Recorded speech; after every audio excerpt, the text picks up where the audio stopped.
All right, hello fellow tanks and welcome. Finally the day is here. We are going to make our tier list video. Before we get into it though, you may have noticed on the site that we got a new logo. And here it is, right up here somewhere. Just so that you know, we got somebody else working a little bit with us behind the scenes. His name is Lights. He's in our guild and he's the one that made this logo. And you can follow him at VLights, and we'll put that up on the screen here. Follow him on socials. He's a good dude. But let's get right into the tier list. Let's do it. All right, Kazi, why don't you lead us off with Prot Warrior? All right, so kind of talking about Prot Warrior, because they're kind of our gold standard here. Prot Warrior just has an absolutely phenomenal class in spec tree. Ever since they came out, the only thing that's been happening is that it's been constantly getting nerfed. And even with the nerfs, I still think it's one of the best, if not the best tree in the game. When you're going through this tree, you don't end up making choices like, oh, I have to take this talent to get to this one, even though I don't want it. Every single thing you're taking is something that you want for your spec, pretty much. And there's really great synergy between the class and spec tree with some of the bleeds and some of the way that that stuff works. Prot Pally has, hands down, some of the best defensives for tanks. They have pretty much 100% uptime on shield block and ignore pain. They have more healing in their kit than they ever have because they've got 10% leech, they've got 30% of their damage going into ignore pain, 35 once you get the tier set, and Impending Victory, which is a 30% health heal on a 25-second cooldown, which is huge. Excuse me. They've also got very good utility with low cooldown AoE and single target stuns, as well as commanding shout. And they have one of the strongest tier sets among tanks. It's not flashy or glamorous, but it's a solid, consistent damage and defensive boost, and it doesn't really require you to change anything negatively to your rotation to get it. They're consistently strong damage in both single target and AoE. One thing, their execute isn't as strong as it was in previous expansions, but overall their damage profile is very, very strong.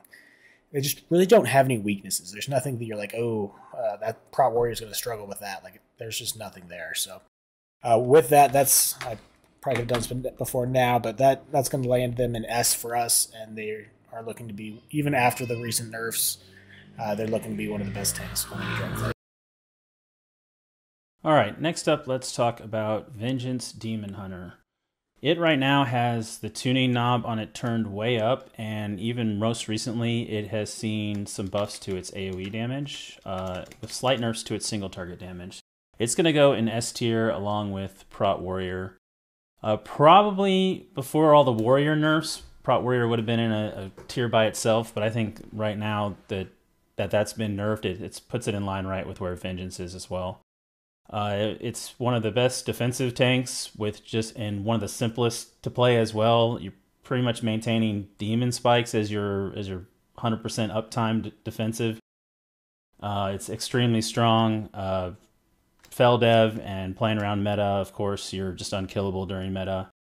It is now very drain tank centric, as their playstyle is going to revolve around frailty, applying frailty with your Sigil of Flame, as well as with Spirit Bomb, and you just do crazy amounts of damage, crazy amounts of healing. While I mean, the more damage you do, the more healing you do, and that just kind of plays into the spec.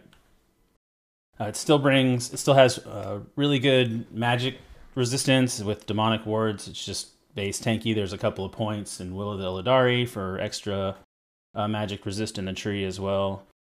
You're also getting buttons like the Hunt, as for a single target damage cooldown, and as well as it gives you a leech during that. So again, it just feeds more into that drain tank style of play.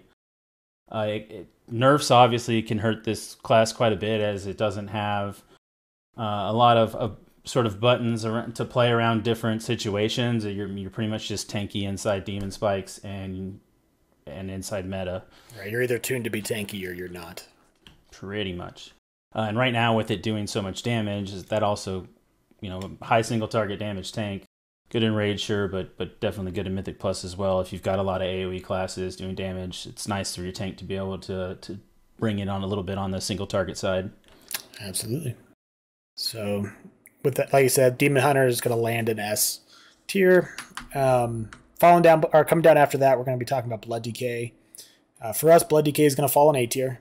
Blood Decay is coming off of Season 3, Season 4 of Shadowlands, where they were kind of that top-notch S tier, not really much competition. And the playstyle, I enjoyed the playstyle because sometimes it's fun, or at least I did for a while, because sometimes it's fun to just be that ultra unkillable, super strong tank, and that's something that's fun. But the playstyle itself didn't necessarily have the level of finesse that long-term Blood Decay players have grown to love. So we're going back much more towards the Season 1, Season 2 style Blood Decay. Blood Decay has lost a lot of that raw power when they've lost their tier set and Gavel, which work together to make them super strong. We're back to a situation where it's going to be much more important for them to be balancing their runes, their runic power, their health, their cooldowns, just in order to make sure that they're playing well. But if they are, then they can really be rewarded. Also in this tier, you're going to have a lot higher importance on Death Knight being in their own Death and Decay. There's several talents that buff Death and Decay, so you're increasing your damage, your haste, and then your Shattering Bone, which you get anytime you drop you lose a stack of Bone Shield. It explodes in AoE. That does 4 times as much damage if you're in your Death and Decay. So with that, you have this much higher skill cap that really rewards good, strong play, but it punishes mistakes very harshly. So something like you drop your Death and Decay, and then the boss or the pack immediately does an AoE area denial that you have to run out of. Now you're losing 4 or 5 seconds on your Death and Decay time. You're losing a lot of damage. Same thing if you're in your Death and Decay, everything's great, and you go to hit Shattering Bone, and right as you're hitting it, your Death and Decay drops off, and now you're doing a quarter of the damage with your big AoE nuke that you otherwise would be. So it's just those mistakes are punished very harshly. When it's played well, though, it's still one of the most self-sufficient tanks. They're very, very tanky. It's almost impossible to die if you're playing it well. They have great mob control still, the best in the game among tanks. So in Season 1, you're going to have not good offensive, which the area before the boss has a lot of hunter mobs, the ones that are shooting or using a bow and arrow. And near those packs are patrols that can social aggro if you don't have a way to move those packs around. So Blood Decay is going to have a very high value in that dungeon. In Season 2, there's a similar thing with Brackenhide Hollow. So there are some niche situations where that mob control is going to be really useful this tier, and that's a big boon for Blood Decay and Mythic Plus. In general, I would say that if you're someone who's going to do 40 or 50 keys a week as Blood Decay and that's your thing, Blood Decay is going to be very strong for you. If you're someone who maybe you play Frost Decay in Raid and you want to tank 4 or 5 keys a week for your friends, Blood Decay is probably not going to be the easiest spec to do that on just because of the high skill cap. The other thing, their tier set is significantly stronger in Mythic Plus than in Raid, because you're getting hit a lot more, so you end up 20 to 30% uptime on your 10% damage buff, which is pretty nice. So that's why Blood Decay ends up here in A tier. We're pretty happy with overall with where the spec's at. All right, next up is Prot Paladin. This one is going to fall actually right behind Blood Decay in A tier. Probably actually close in line with where Blood Decay is. It's kind of it's becoming the tank to me that feels like this jack of all trades, master of none type thing. You still have really good party utility with Sack and Bop, and it's still kind of like the king of immunities in that way, but you're not really super strong at anything. It does kind of good burst AoE damage, but not really good sustained AoE damage. It doesn't have really high single target damage. It's not the tankiest tank, but it is fairly tanky and probably will feel a little bit tankier this season or going into Season 1 than it did in Season 4 in Shadowlands.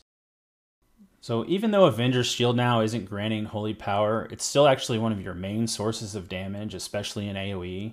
It's also granting you extra block. There's talents for that, getting you extra parry. There's also a more of importance sustaining your Consecrate. You get healing from that, more damage reduction. There's even nodes for extra damage reduction inside your Consecrate. So that's something to play around as well. So there's a little bit more to think about with the spec, with a little more buffs to manage than you had in Shadowlands, which maybe increases the complexity just a little bit. Yeah, I know the blood decay and the paladin having to stand in those consecrations. It seems like about 100% right now. That as soon as I drop it, that's when the AOE ability is coming out. So Yeah, it's really helpful to group up the pack and then go ahead and drop your consecrate when you know you're not going to move. Getting a lot of extra benefits for being in that. And then just Avenger Shield in general, I just can't talk about that spell enough because that seems to be what the entire kit is based around of. It gives you shielding, gives you so much defensively, it does so much damage. You have Enforcer's Tear, which is a talent that does splash damage when it hits. And so if you can imagine using Divine Toll with the Resonance talent, which you're getting, which is the Kyrian ability in Shadowlands, and you're just blasting out shields, blasting out damage, that's where you get a lot of that burst AoE from. yeah, they definitely are looking to be pretty strong going into Dragonflight, and that's why they are ending up in our A tier along with Blood Decay. So that kind of moving on then into Guardian Druid, which has kind of been my baby for a couple of tiers. I seem to always have a Guardian Druid, even when they aren't good. We're going to put them down a B tier. The play style of Guardian Druid is pretty much the exact same it was for all of Season 1, Season 2, mostly Season 3 and 4. They're very strong. They're stronger in Incarn. They do good AoE damage during Incarn. Overall, though, where their damage is coming from and where their healing is coming from has changed a little bit. So their damage and healing profile revolve much more around the Moonfire than around the Thrash and Arsoc's Fury.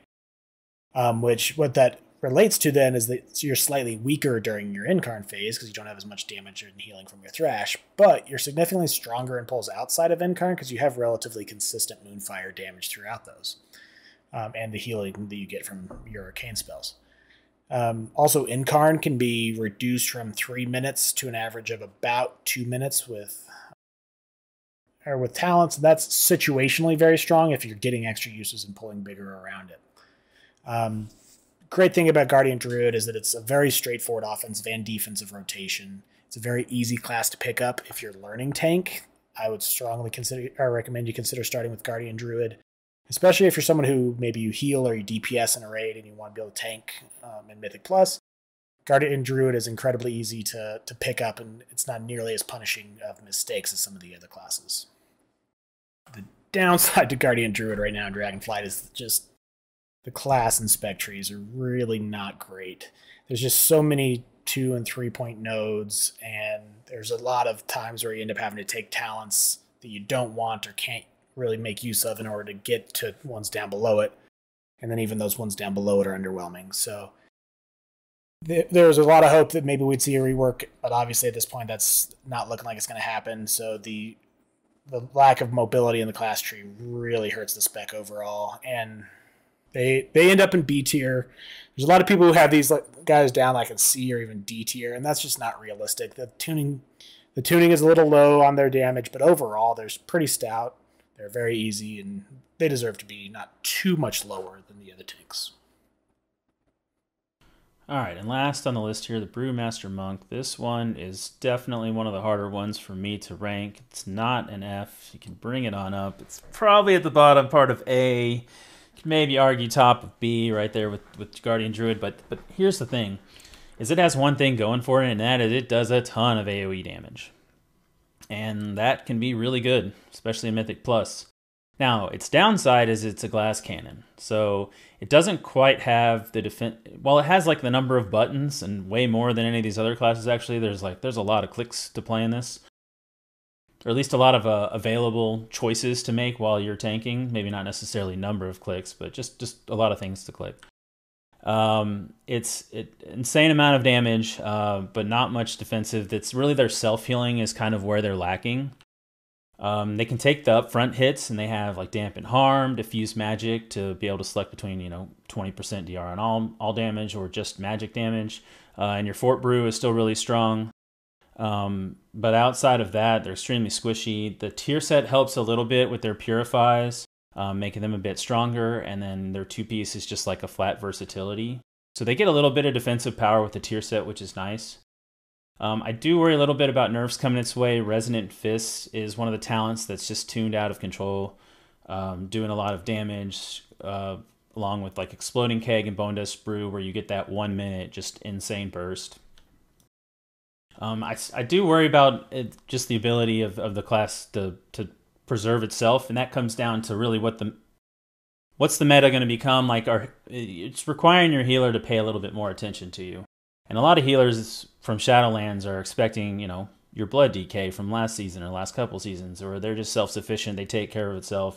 The healer doesn't want to heal you. The healer wants to do damage and keep the other 4 members alive, right? Or the 3 DPS alive. And kind of talking about that, a lot of people getting ready at the start of the expansion kind of are foreseeing that possibly going into Dragonflight would be a situation where, like we were in going into Shadowlands, where the tanks were just incredibly weak. It was go in, pop every cooldown, tank for 15 seconds, and then kite.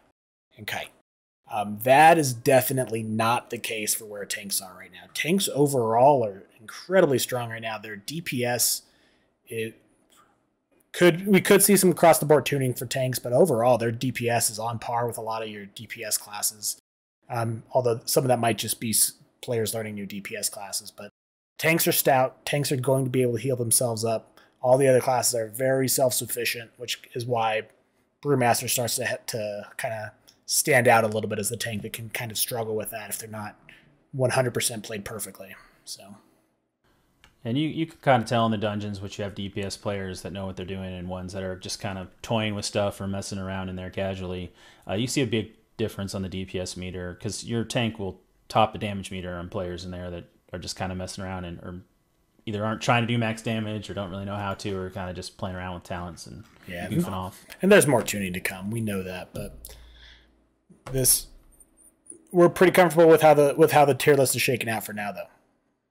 Yeah, I will say notice nothing down in C, D, or F because there's really, I mean, tanks across the board are really strong right now, like we've been talking about. It doesn't feel like a normal Season 1.